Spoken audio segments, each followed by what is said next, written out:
Goeiedag en welkom by AMT se ekonomiese oorsig, moontlik gemaak deur FFG.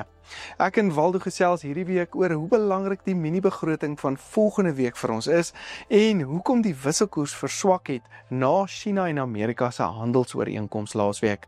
Dan kyk ek en Christian na langertermyn beleggings in die landbouomgewing en kyk of dit wel nou 'n goeie idee is om byvoorbeeld solar op jou plaas te installeer. Als in hierdie week se episode met trots aan jou gebring deur FFG. Die rand verhandel tans op R17.49 teenoor die Amerikaanse dollar, op R20.07 teenoor die euro en op R11.33 teenoor Australië se dollar. Die Brent olieprys staan dan tans op $64.81 per vat. En soos beloof gesels ons met Prof Waldo Kriegel van die Noordwes Universiteit vandag. Baie welkom by ons Prof. Dankie Johnny. Waldo, ek wil vinnig by jou hoor. Die wisselkoers het nou R17.50 toe tydens nou opname verswak weer. Hy het wat 20 sent of wat verloor. Het dit iets te doen met die handelsooreenkoms met China, goudprys wat dalk so 'n bietjie af is? Wat is die dinamiek wat nou daaraan gaan? Johnny, dis reg. Dit is ek dink groot optimisme oor die Amerikaanse ooreenkoms met China. Daar's nou baie goed wat jy daar kan indelf en sê met dis eintlik 'n kort ooreenkoms oor 'n jaar moet hulle weer oor 'n klomp goed praat ensovoorts. Maar die markte vat dit baie positief en ek dink hulle voel daar's 'n skoot onsekerheid wat daar uitgehaal is. En die gevolg is dan nou wat ons sien die goudprys bietjie laer, daar ek dink klomp ouens het lekker wins gevat. Die skuif die ouens weer terug van goud af dollar toe, wat is die dinamiek? Klein bietjie, ek dink nie noemenswaardig nie, maar die groot momentum van die ek dink wat die goudprys gedryf het bietjie afgekoel. Oh. So ek dink daai hy almal moet nou in want hy's op pad op. Daai dis nou bietjie rustiger. Maar gaan almal nou weer uit want hy's op pad af. Ek weet nie, is dit nou nie nou? Dit lyk nie so nie. Dit lyk amper asof hierdie afverkoop nou verby is en hy's net so onder die 4000. So ek dink die onsekerheid met die Amerikaanse regering is nog steeds gesluit. So daai weet die groot onsekerhede is maar nog steeds daar. So ek dink dit gaan hom ondersteun. Maar het hulle vandag hulle verkiesing of die verkiesing wat nou moontlik nou weer kan oopmaak hè? Ja, ek dink hulle sit hierdie week oor dit en ek dink daar's 'n groot hofbesluit oor die tariewe. En so daar's 'n paar sulke groot stukkies nuus wat uit die FSA uitkom hierdie week. Daar's nog 'n derde. Maar hopelik alles weer meer positief oor Amerika wat die dollar weer sterker kan maak. Ja, en ek dink wat die olieprys dan ook 'n knertsie hoër maak want as jy nou dink die wêreldekonomie is onder druk en so voort, dan as jy vraag na olie laer, dan sien jy $62, nou is ons terug by 65. So nie groot skuwe nie en ons sit daarom nou hierdie week se brandstofprysverlaging in die sak. Ons gaan nou kyk wat gebeur met die oog op Desember. Maar ek wil amper sê ons is terug na normaal. Ons het nou gesien wat gebeur as daar groot onsekerheid is. Dan praat jy dalk van R17.30 en jy praat van 'n goudprys bo 4000. Nou dat dinge weer rustiger gaan, nou praat jy van R17.50 en 'n goudprys onder 4000. Wat is dit nou normaal? Wie weet? Ja, ek kan nou sê snafu, maar jy weet, ons moet kyk of wat is normaal deesdae. Ja, want dis vir my snaaks geweest dat meer onsekerheid die rand laat sterker word het, maar dit is omdat die meer onsekerheid met die dollar spesifiek gekoppel was. Ja, dit was nie ons onsekerheid nie, was alles Amerikaanse onsekerheid, ja. Ja, en plaaslik is daar, soos ek en laas ook gepraat het, baie positiewe skuwe, maar weer eens dis goed wat oor die langer termyn gaan. So wat is jou gevoel nou?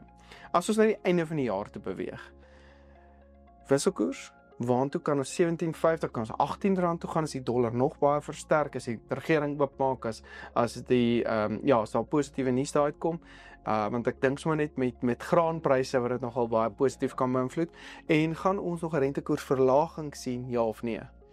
Moeilike vraag Johnny, want die Amerikaanse situasie, selfs al kry hulle nou weer die regering aan die gang, as hulle nie mekaar regtig vind oor daai begroting nie, is die implikasie eintlik baie hoër staatsskuld, langer termyn. En dit skep onsekerheid en ek dink met langer termyn werk dit in die guns van 'n effens sterker rand en 'n effens swakker dollar. Maar wat dit nou beteken oor die maand tot maand horison is moeilik om te sê. Ek dink die mark moet maar bietjie kou aan die implikasies van hulle begroting. So kan stel. Dit lyk asof Jerome Powell gaan water trap, want hy kry nou nie data in solank as wat die regering gesluit is nie, maar daar is data, maar die amptelike bronne is nie beskikbaar nie. So ek dink die kans dat hulle dalk onveranderd gaan bly is daar. Vir ons is dit 'n moeiliker een. Ek dink dis duidelik die ekonomie is gedemp. Daar was nou in die September maand aankope bestuurdersindeks so 'n bietjie van 'n blip. Die bureausin en die sakkie een dit gelyk asof er is iets positief aan die gang. En toe in die Oktober maand syfers van die bureau se PMI is hy nou weer af. En veral daai SIP indeks wat sê besigheidsverwagtinge oor 6 maande. Hy is nou heelwat af. So wat eintlik bietjie sê plaaslik is die ouens effens bekommerd oor waar gaan besigheid heen. Ons soek 'n lekker positiewe nuus storie en ek dink miskien is die mini begroting maar hy word volgende week. Dis reg. Miskien kan dit vir ons 'n sein gee van hierdie vordering waarvan ons praat, hier's nou 'n merker wat aanwys dit is aan die gang. Ja, en met hierdie ondersoeke na die polisie toe en al daai tipe goed, daar is ten minste kan ek sê ondersoeke of dit nou gaan deurgevoer word en al daai tipe goed, maar dis ten minste in 'n positiewe rigting en hierdie goed wat oopgevlek word. Ja. Ek wil gou op jou hoor, hoekom ek dit nou spesifiek Amerika bly is omdat dit natuurlik groot impak op die rand dollar wisselkoers het. Van die demokrate het oorgestap na die republikeine toe en andersom of die republikeine het oorgestap na die demokrate toe en daar's van die goed tariewe wat natuurlik omgekeer is en gesê daai skuif rondom hulle politieke omgewing, wat se impak kan dit dan op hulle ekonomiese omgewing hê? Want daar is verskeie uitsprake om te sê Trump se ekonomiese siening is nie noodwendig goed nie. Begin nou nie om wat sy politieke siening al daai tipe goed is nie. Dit kan nou goed of sleg wees afhangende van waar jy nou kom, maar slegs ekonomies gewys is dit nie noodwendig goed wat hy vir die dollar gedoen het nie. En al die goed wat nou omdraai teen hom eintlik nou begin draai is weer goed vir die dollar. Ek weet ja. Ja, daar is 'n moeilike balans van wat is goed vir indiensname en vir ekonomiese groei, want hulle ekonomie doen eintlik nie sleg nie. Ja. En weet wat gebeur aan die pryskant. Ek dink so mense moet daai twee van mekaar probeer onderskei. So ek dink die ekonomie het goed gedoen voor hierdie tariewe oorlog alles begin het en het nie 'n groot hou gevat in die VSA tot nou toe nie. Kom ons sê dit. Pryse het effens gestyg, maar nie so baie soos wat ekonome voorspel en verwag het nie vir 'n klomp verskillende redes. En ek dink as sy tariewe dan nou onwettig verklaar word en dit word weer afgeskaal, dit gaan lekker wees vir die ekonomie want dit gaan vir hulle invoerders beteken dat hulle kan nou weer besigheid doen teen 'n heelwat laer koste. Ja. En dit gaan van daai prysdruk verminder. Dit gaan wel 'n bietjie begrotingsdruk bring want intussen het die tariewe nou 'n lekker bron van inkomste geword vir hulle regering. Dis 'n verskriklike bedrag. Praat nou van miljarde wat hulle daar ingekry het. So dan is daai spanning van die ekonomie en die politiek terug. Dat hy wil nog steeds sy belasting verkortings hê. Hy wil steeds 'n klomp besteding sny en daai veranderinge maak, maar sonder dan sy tariefbeen van die plan. En omdat hy so onvoorspelbaar is, weet mens nie presies wat dan gaan gebeur nie. Is dit 'n eenvoudige, weet jy, hierdie tariewe is almal van die baan af. Ons keer terug na waar ons was in Januarie. Stap by die hof en kon nog net weer 'n ander tarief aan. So ek is seker hy het 'n paar planne in sy sak wat dit aanbetref, of miskien is daar 'n soort van 'n middeweg wat sekere van hulle dan afgeskaal word, ander nie, en so dit is 'n bron van onsekerheid op sy eie. En ek dink maar die kort en die lank is dink ek die groot ops en afs van hulle rentekoerse en hulle wisselkoers lyk minder waarskynlik, asof mense dalk bietjie van 'n meer stabiele tyd sal ingaan as hulle weer die regering oopkry, die begroting deurkry, en daarna hulle jaar typer op maar af soos ons in, jy weet, dat dinge raak bietjie stiller tot vroeg volgende jaar toe. Ja. En dit kan ons dalk red, jy weet, dat ons net daai rand dollar min of meer hou waar hy nou is tot dan. Waldo, die mini begroting. Ja. wat is die verwagting wat nou min of meer uitkom? Die groot verwagting is eintlik dat die minister moes nou met al sy RNE-vennote gepraat het. Eerste keer wat hulle En hulle het mos nou geskilbeslegtiging. Dalk het hulle dit nou gebruik. Dalk het hulle nou die meganisme gebruik en in die begroting, hoofbegroting nou wat ons nou die 3 weergawe van gesien het. Dit was nou eintlik half die hoogtepunt van die siklus. Maar die November mini-begroting bou eintlik al aan volgende jaar se hoofbegroting. So as hy nou almal se inkoop het, dan is volgende jaar makliker. En dit is deel van die 3 jaar plan, so hulle moet nou eintlik oor 'n paar goed nou sinvol hard dink. En dit weet ons nie mooi waar staan die prioriteite. Maar dit gaan vir ons baie goeie rigting gee. Ek hoop so, want al iets so sê nou maar die social relief of distress grant. Daai is R370. Hy het net vir hierdie jaar nog van begroot. Dan hy vat hom maar so jaar vir jaar. Dit is 'n politieke netelige kwessie. So het hulle nou 'n plan om te sê goed, ons gaan hom nog 'n jaar vat en ons gaan dit finansier uit hierdie lekker kommoditeitswinste uit van die laaste klompie maande. Gaan ons hom op 'n manier omvorm in die groter toelaagstelsel in. Ek weet so enige sein daar wat wys dat hierdie is nou nie net meer die ANC se denke nie, hierdie is RNE denke en dis bietjie meer volhoubaar. Dit gaan baie positief wees. Wat kan die rand doen? Versterk dan? Ja, ek dink dit is 'n baie positiewe teken vir die rand. Want ek meen ek dink die regering doen nie sleg om 'n goeie fiskale posisie te probeer handhaaf nie. Hulle doen eintlik hulle bes om daai staatsskuld tot BBP verhouding te laat draai. Ja. Maar 'n goeie sein dat die prioriteite anders lyk. Dit sal baie goed wees vir die rand en dit sal goed wees vir langtermyn rentekoerse. Dan kan ons dit afkom, dan kan dit moontlik die hele ding begin positief draai. Daai kan 'n katalisator wees vir maar nou is daar 'n bietjie meer sake vertroue, nou is daar 'n bietjie meer langtermyn belegging, want dis maklik om te sê ons gaan meer bestee op infrastruktuur en ons gaan die loonrekening onder beheer hou, maar die mini-begroting is 'n plek waar jy daai nou kan vasmaak op verskillende maniere. Okay. Een van die hakplekke is dat in die aanloop na die mini-begroting het die minister al gesê hy begroot vir 4,5% stygings in besteding. Middelpunt van die Reserwebank se teikenbank. Ja. Nou weet ons die bank wil eintlik 3% teiken. So gaan hulle mekaar daar kan vind of nie? Dit sal alweer eens 'n teken wees dat hulle mik om 'n selfs meer volhoubare fiskale posisie in te neem wat praat met wat aangaan aan die monetêre kant. So ek dink dit gaan 'n baie interessante mini-begroting wees vir al hierdie redes. Gewoonlik is dit dis bietjie van dis 'n opdatering. Hy sê maar net hoe vorder ons, hoe lyk die belastinginkomste, hoe lyk die uitgawes sover. Dis nie 'n groot ding nie, maar hy kan nou volgende week regtig gebruik om beleidskywe te signal, aan te kondig en dan vas te maak in Februarie. Dink jy hulle sal meer beleidskywe inbring nou spesifiek omdat hulle kom ons sê van die ANC se kant af baie steun verloor het en dalk iets wil in plek sit vir volgende jaar se verkiesing? Johnny, dit is een van daai interessante goed. Die faksies binne die ANC sal daar gaan ouens wees wat sê, nou moet ons regtig beloof ons gaan hierdie R370 hou. Ja. Want dit is goed vir ons kiesersbasis. Waar anders sal sê ons praat eintlik met die kredietgraderingsagentskappe. Ons moet vir hulle wys ons gaan hierdie 370 nou volhoubaar finansier. Ja. En ek dink beide groepe kyk met belangstelling na die mini-begroting of jy nou jou kiesers probeer tevrede hou en of jy die markte probeer tevrede hou. Dit gaan ons sien. Baie dankie Waldo. Insiggewend soos gewoonlik gewees. Bly gerus ingeskakel. Ons gesels hier na met Christian van die FFG. Ons gaan kyk bietjie na beleggings en risiko in die landbouomgewing. So baie dankie vir jou tyd ook vandag Waldo. Dis groot plesier. Soos beloof gesels ons weer met Christian vandag van die FFG en ons gaan kyk bietjie na langer termyn beleggings in die landbouomgewing wat natuurlik vir ons almal baie belangrik is. So baie welkom Christian. Dankie Johnny.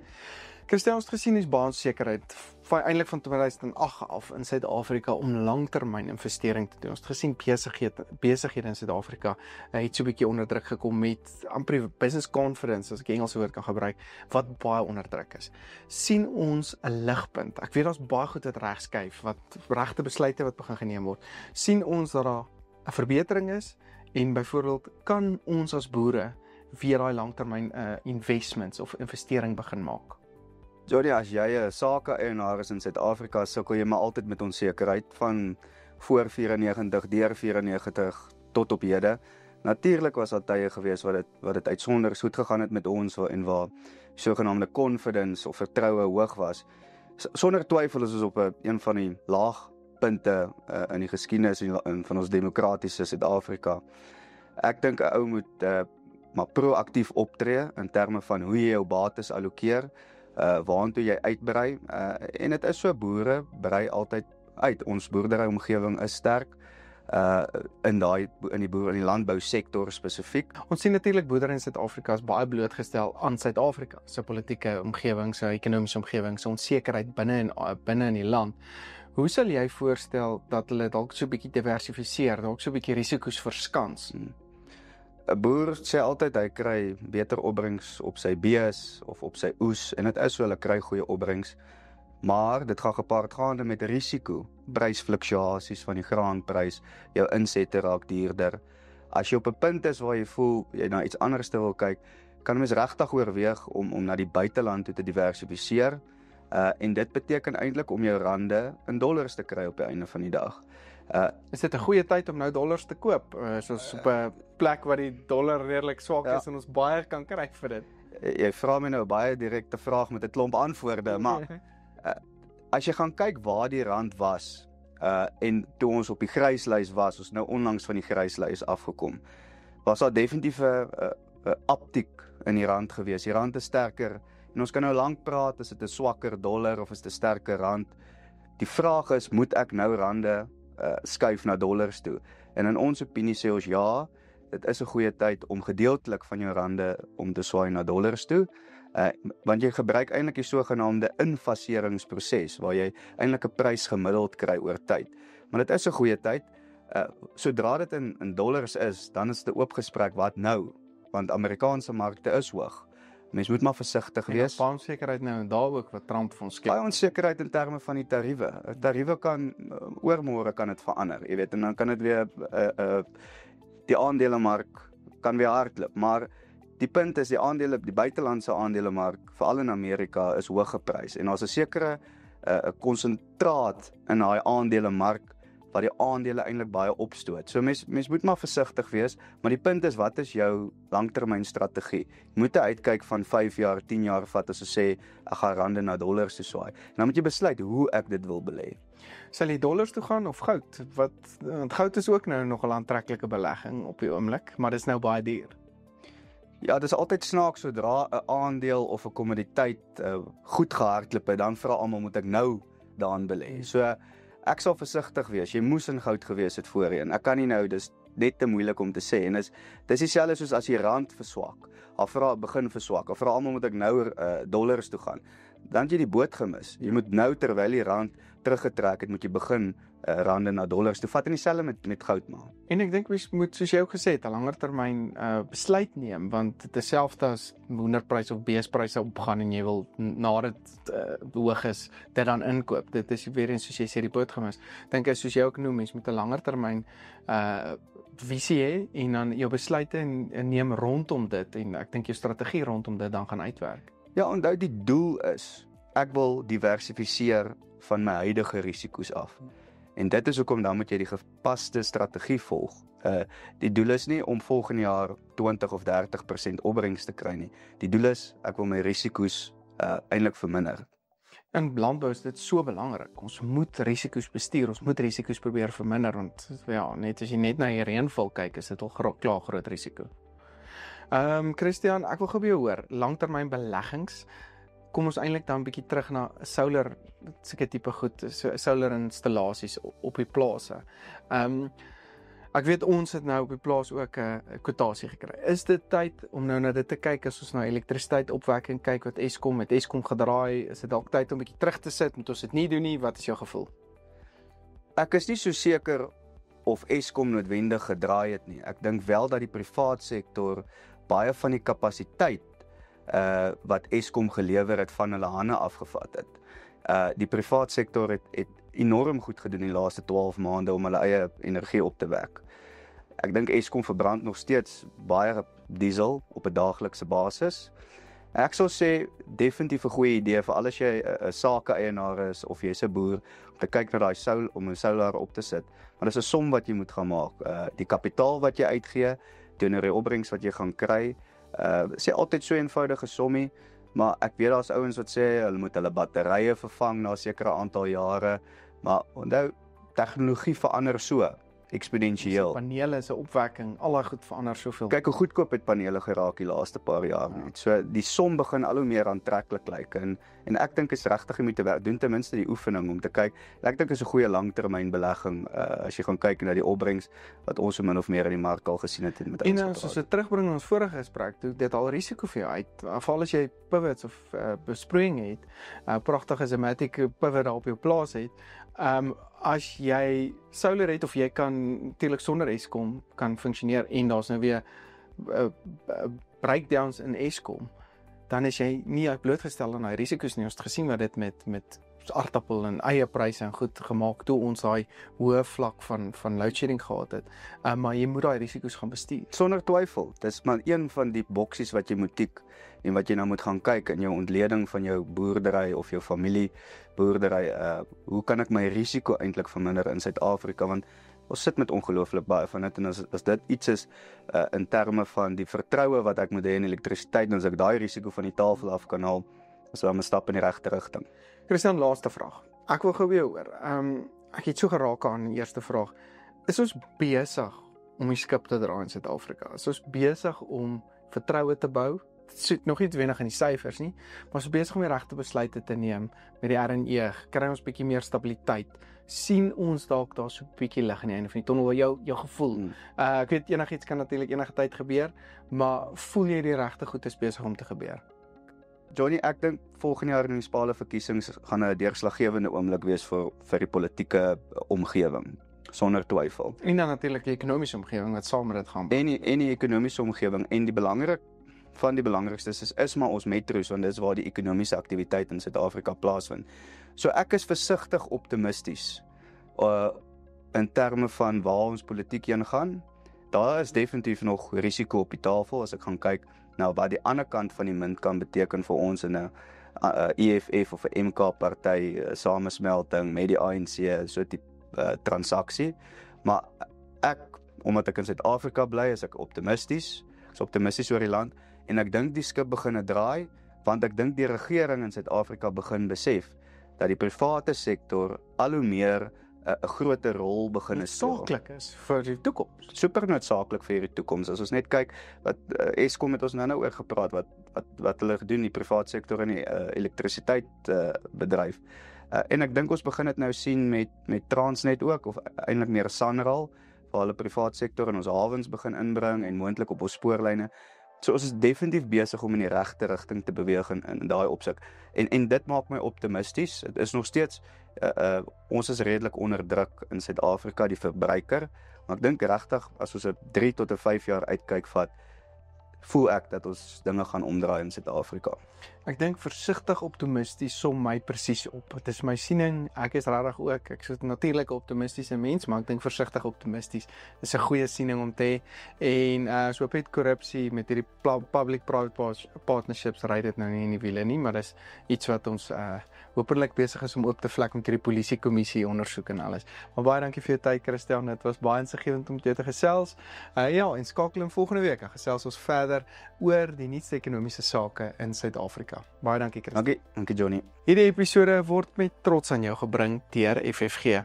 Julle is dan ook welkom om AMT se webtuiste te gaan besoek by amtrends.co.za vir ons nuutste pryse, video's en meer gedetailleerde verslae. Maar ek sit ook al die skakels in ons WhatsApp groepe en ons sosiale media platforms in die beskrywing onderaan, so gemaak seker jy kyk daarna. Ek is Dr. Johnny van der Merwe en dankie dat jy ingeskakel het.